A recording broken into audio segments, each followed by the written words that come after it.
I mean, a video with the title like this was inevitable. First off, no, this show does not work for me because I'm Christian. I'm not saying this show is evil because it takes place in hell, even though some of the material in it, even the plot synopsis, kind of makes me uncomfortable a bit. I mostly wanted to make this video on a critical perspective, and that critic just happens to be a diehard Christian, who is probably more than likely hated by the creators of this show, but hey. I also won't be giving any Bible verses or history lessons in this video. I'll save that for my Has Been Hotel review, if I ever do one. And this is also probably going to be my most popular video because no one cares about the stuff I actually make on this channel. Imperious Rex! First, we have the hell of a boss himself, Blitz. He's the one who cracks the most bad jokes, and will never surpass Ted as one of the funniest comedic characters of all time. He also has a desire to bang his employees. I appreciate Viv for making a politically incorrect joke with this, but what I'm trying to say is, Viv and her fanbase are a bunch of fragile fat women whose only film achievements are the Pitch Perfect movies. What I'm saying is, I'm surprised no one has complained about this yet. We'll get to other stuff about his character once we explore the other characters first. There's Moxxie, voiced by Chaos! They're so superior to us just because we want some selfish, greedy, authoritarian capitalist to keel over dead! First of all, you changed. Second of all, I didn't know Viv and her crew were communist. Moxxie is meant to be the straight man, while also being in love with Michelle Garvey. No, seriously, they played their relationship up to about an 11 here. I like the episode where Moxxie is pessimistic about killing an entire family. Understandable. But to eradicate an entire innocent, seemingly in this instance, upper middle class family. Was that meant to be a commentary, or was that meant to be the next Lord of the Rings opening? Because either way, it still sucks. I also need to mention that in episode 6, which is well animated by the way, there's a reason why I'm showing this clip, they have a character development story about Blitz not using Moxxie as a punching bag anymore, later for Moxxie to become a punching bag again in later episodes. So what's the point? Damn, he really does love committing a spacey, doesn't he? Before we get to Millie, I need to mention that a lot of the female characters don't get a lot of time in the spotlight, mostly because Vizzy said she wants HELLUVA to be a male demographic show, which again, I do appreciate Viv for taking such a risky writing style. But again, if you're gonna have 2 female characters in the main cast and a bird lady, which we'll get to later, you have to do what's best for the show and not for a demographic. Picture the first issue of X-Men. They introduce Jean Grey, and then they reduce her to a background or cameo character. In fact, why not make this show all dudes? You could have had Millie be a guy or have the entire business be just Blitz or Moxxie. By the way, if you're looking for me to say that Millie should have been a dude because of the sake of representation, you come to the wrong person. I'm not Schaeferless. Anyway, Millie is a Mary Sue. Watch every single episode and count how many times A, she saves Moxxie, or B, becomes a murderous animal. Anyway, what I'm trying to get at here is that Millie is a completely useless character whose only character traits is that she's a badass, she's Moxxie's wife, they are wildly in love, and she's a redneck. Next up is Loona, who is my second favorite character in the show for obvious reasons. Okay, for all the internet trolls who want to label me with these dykes right here, think of it this way. Heterosexuals are just like bisexuals. People who get aroused 24/7 because there's constantly men and women in public. But replace men with more women. What I mean to say is that I can't control if I find a woman attractive. Anyway, remember when I made that background or cameo character joke earlier? Well, that's who Loona is here. Sometimes she plays a big role, most of the time she's either a cameo character, or she doesn't have a speaking line at all, or is in the background and not in it at all. And it's kind of missed potential, especially for IMP, because come on, she's a giant werewolf, these 3 are indigenous people. You could have made her your thing of your Fantastic Four. I'll admit, I like the idea of Blitz adopting her later in life because it's a different perspective of a character, and it's a subversion of when we think he adopted her. Guess Viv hates all the fan art too. And I'll also admit, I like the idea of making her shy because it adds some character to her. By the way, if you can't tell what I'm showing you already, they rely way too much on cute scenes with this character in particular. Yeah, I'm gonna go. Oh, shot! I want a shot! Give me a shot! Why are you leaving and crying, you dumb Caucasian wolf? Michael Clark Duncan over here is the one who invited you. And Madonna, who's the host of the party, is pretty welcoming, so what's wrong with you, bitch?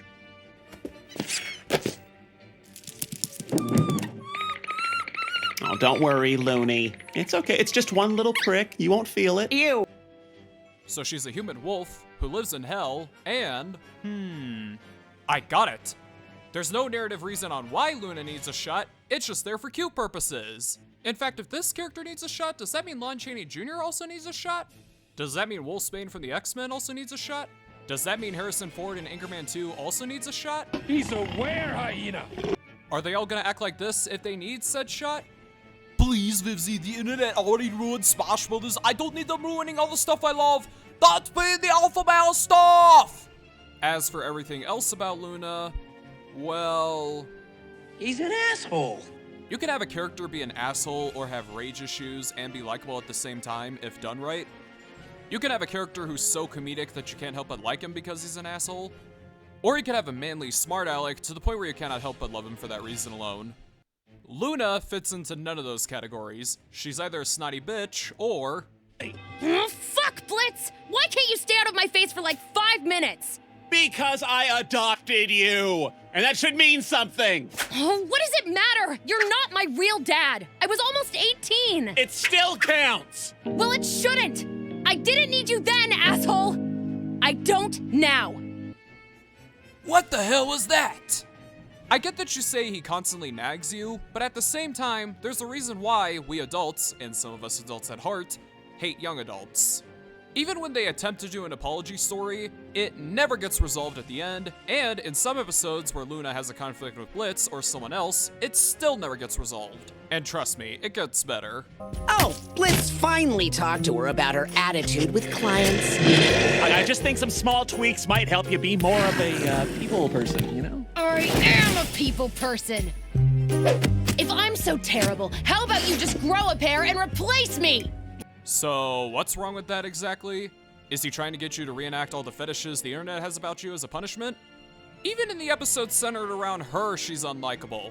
And it's giving off a very not okay vibe, you know? Oh yeah, and I bet you'd know the okay vibe, right?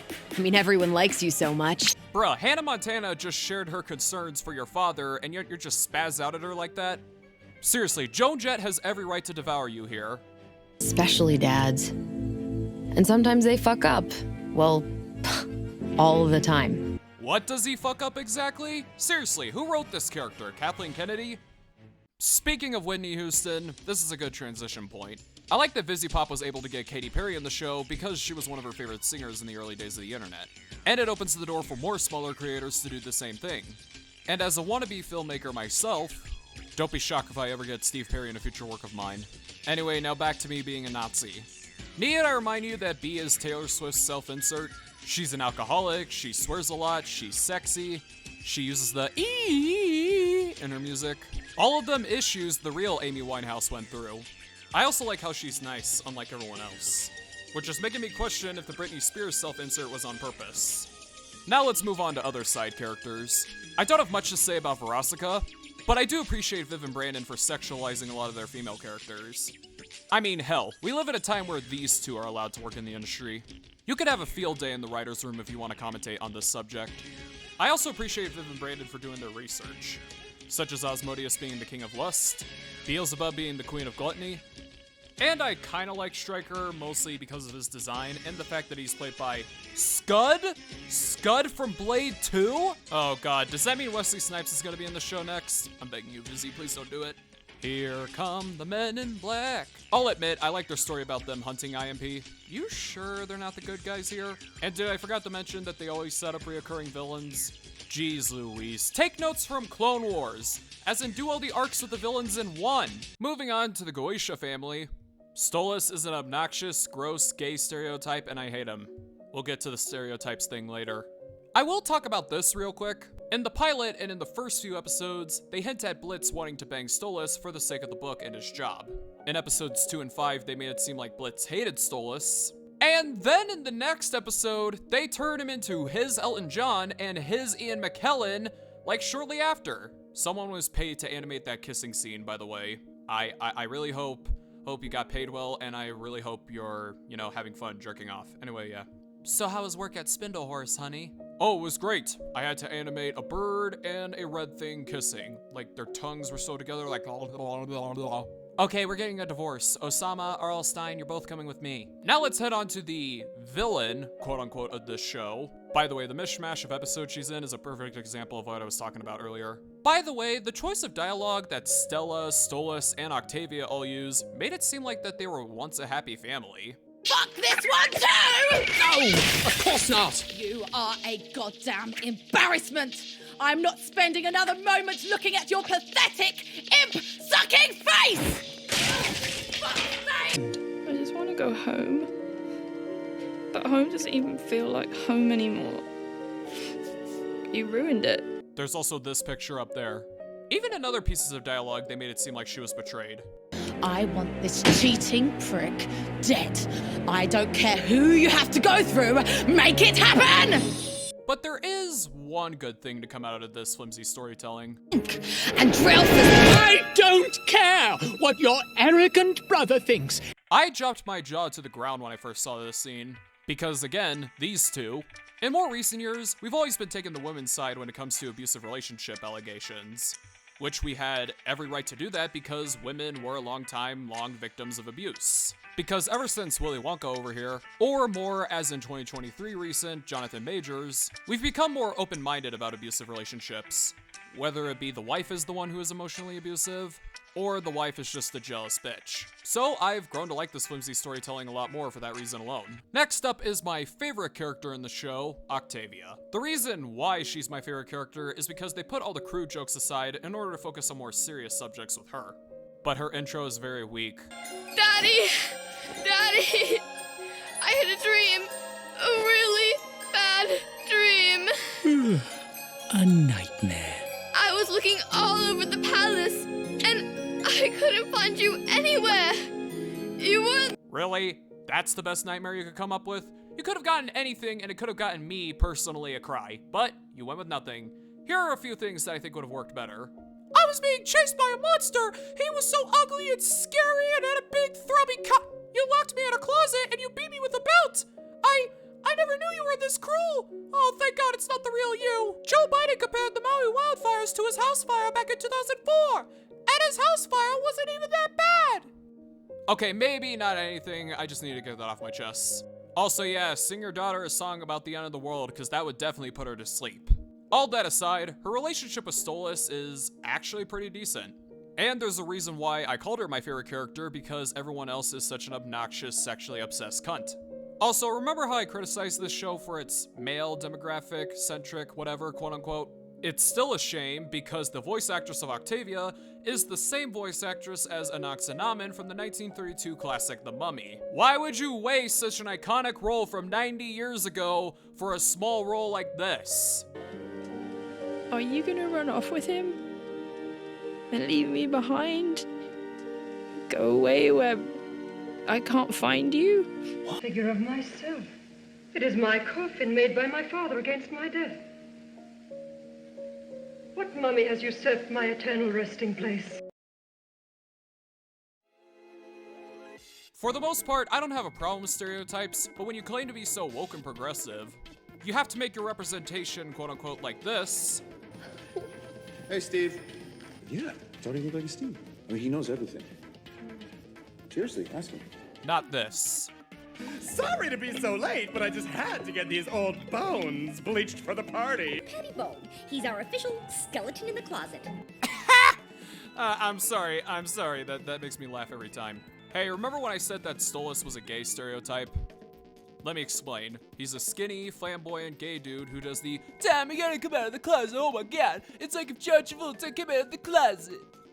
There's even times where there's graphic sex scenes that I had to skip it because, again, I like girls, not guys. And that doesn't just apply to Stolas, it applies to other characters too, like Fizzaroli, Oogie Boogie, I mean Osmodius. We was demons and shit. King Joffrey over here also wears a dress. For the life of me, I cannot remember his name, so I call him King Joffrey because he clearly reminds me of him. And this also applies to Chaz.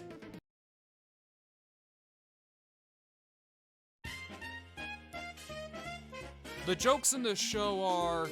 Your tampon race car somewhere else. Not that great. But Undead, it's an adult show. They're supposed to be doing those kind of jokes. That is true, but at the same time, most of the show's humor is either swearing... Are you a piece of shit who got yourself sent to hell, or are you an innocent soul who got fucked over by someone else? How does it feel to have survived such a crazy bitch? An asses up above and send that heartless, no-good son of a bitch to hell where he belongs! Now. But she's a fucking cutie. so fucking lame. Well, ta-ta. Or sex. Go lick some ass! The expression is kick some ass. Blitz. Mine's better. But if you ever pull a stunt like this again, I will fuck you and your wife. All right, such a good boss. Yeah, I really want you, sir. Me too. Let's three-way. If your performance on stage is half as good as it is in bed, you'll leave them breathless. Now hurry up and wow them so we can get back to finding Via. Break a leg, darling! A rainbow in my vagina right now. Be sure to rhyme song and slog. Go ahead, the mic's on. Hell, they even have an entire episode, or episodes, dedicated to making sex jokes. Damn it, Viv, you got Demi Lovato in the show. You couldn't afford to put Let's Talk About Sex in the soundtrack? Sure, it's an adult show. You can have a swearing or sex joke if done right, but after being used like 100 million times per episode, don't you think it's gotten old? Or gross? South Park's sexual humor works because they have build-up and context. Hey, speaking of pounding ass, here comes Stan's little homo dog. Shut up, dude. My mom said if you want to become a lesbian, you have to lick carpet. This is a bunch of crap. I've been licking this carpet for 3 hours and I still don't feel like a lesbian. Glad you're here. I want you to check out my new confectionaries. I call them Chef's Salted Chocolate Balls. Yeah, I love your salted chocolate balls, Chef. Say everybody haven't seen my balls. They're big and salty and brown. If you ever need a quick pick me up, just stick my balls in your mouth. Ooh, suck on my chocolate salty balls. Put them in your mouth. Okay, that's enough. While true, those are more offensive than sexual, they have build-up and context. Hell, Scary Movie 2 has more diverse jokes than swearing, sexual, or in cases like me, racial. Oh, get up! Why is he running so slow? Ray! Run faster! Okay! Or you could have a satirized sex joke with build-up and context. Maybe you two should sleep together. What are you getting at, Professor? Oh, come on, it's college. It's time for you two to experiment. And before you ask, no, I am also not a fan of those movies in-your-face sexual humor. But that doesn't mean none of the jokes are funny. Ooh, fish.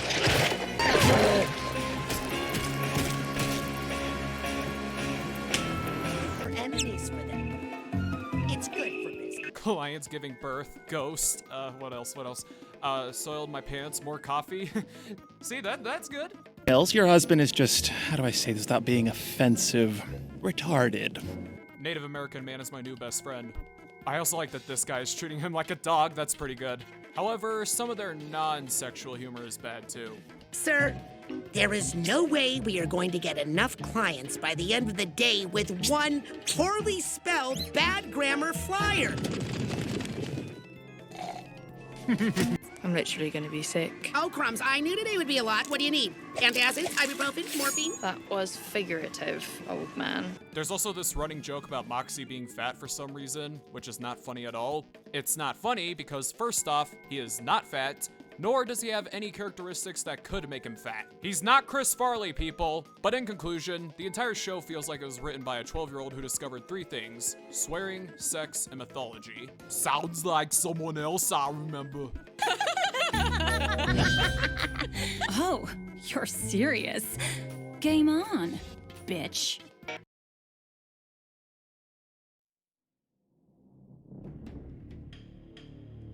Seriously judging me right now? I'm just impressed you seem to want to suck your own dick this badly. Look, not every ring is some fancy-ass city with some fancy-ass mansion that only fancy-ass royals get to live in. Some of us have hard lives to live.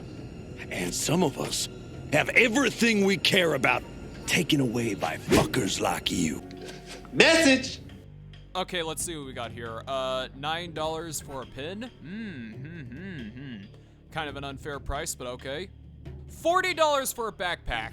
I could buy one for $10 so I could go to school tomorrow. But what the hell? There's Long Johns themed to Millie and Moxxie? Well, what's the price here? $40. Wow. You know, if you cared about the poor so much, Viv, you would sell your clothes for $2. A Switch case? A hell of a boss Switch case? Nintendo better be making money from that thing, because I swear, if I do not get my Kingsman case that I was promised like 5 days ago, Shark Robot, you're being sued. Give me my Kingsman case. By the way, if you can't tell what the point in that was, Viv, we call you all virtue signalers for a reason. And if you've been sharing the stories of people that you've been telling us to share for years now, you would know that rich people's lives are not perfect. I mean, come on, people. Robin Williams, Chris Farley, River Phoenix. Okay, that last one was more fame-based. That could be what they're trying to go with Stolas here, but previous episodes make me think otherwise. That could have saved all 3 trillionaires. Unfortunately, we neglected to test the machine on the poor, like we usually do. Heaven. Heaven? You don't make millions in technological advances and robotics by not experimenting on the poor. Oh, you number on him. Goodbye, my one true love.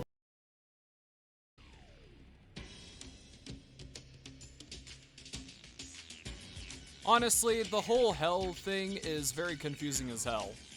But undead, they're in hell. They're supposed to be doing all this stuff. Really? I mean, come on. We have happy couples. We have Harvest Moon festivals out of all things. We got theme parks. We got parties, for crying out loud. Hell should be more like this. Take a look at this. Here's Detroit. And here's Detroit after the attack. Don't get me wrong, I think hell being a metropolitan city can work on paper. However, there's so much good stuff in hell that you gotta forget that hell of a boss takes place in hell. Or maybe, if you want hell to be some sorta happy place, you could have it as a happy place for the Native Americans, the werewolves, the sharks, and all the giant owls who live there, and have all the sinners be their slaves. And better yet, if you want to embrace on the character development, you can have IMP figure out that what they're doing to all the sinners is wrong, or maybe they could find a way to bring them to heaven or back to Earth, or they could just fight for Malcolm X rights there. So why did I make this video? Why would I even waste my time and energy making a video about this if I'm not the biggest fan of it? First of all, I've been with the show since day one, and it's free entertainment on YouTube. There's a reason why I reviewed the entire series, except for Season 2, Episode 5, and Season 2, Episode 6, which came out as of the recording of this video. But most of all is, I admire VivziePop. I mean, come on, she has a fan base that's willing to fund her projects. She gets millions in views of videos on YouTube. She was able to get Hazbin Hotel picked up by a big-name studio, for crying out loud. And if you admire someone, of course you're gonna want to see improvement from their work. You want to see them succeed, for crying out loud. Hell, she got Chaos! She got Scud. She got the voice actor of Jafar, for crying out loud. She got Rihanna in this show. Success is what matters at the end of the day. And that's why I'll be watching Hazbin Hotel when that comes out. Even though I'm most likely not going to be a fan of that either. And as a wannabe filmmaker and storyteller myself, I hope I get that kind of success in the future. And if you can't tell by the title and my sense of humor, and even some of the political references I made in this video, I am not exactly Hollywood's favorite kind of person. I hope for change in the future, but we'll just have to wait and see. Hey, move it or lose it, nerd. Well, since then I'm not an animation YouTuber, time for me to go back to the stuff that I usually love. And that is live action, retro, action, monster, whatever movies. That's the end of the video, and I'll see y'all later. Bye.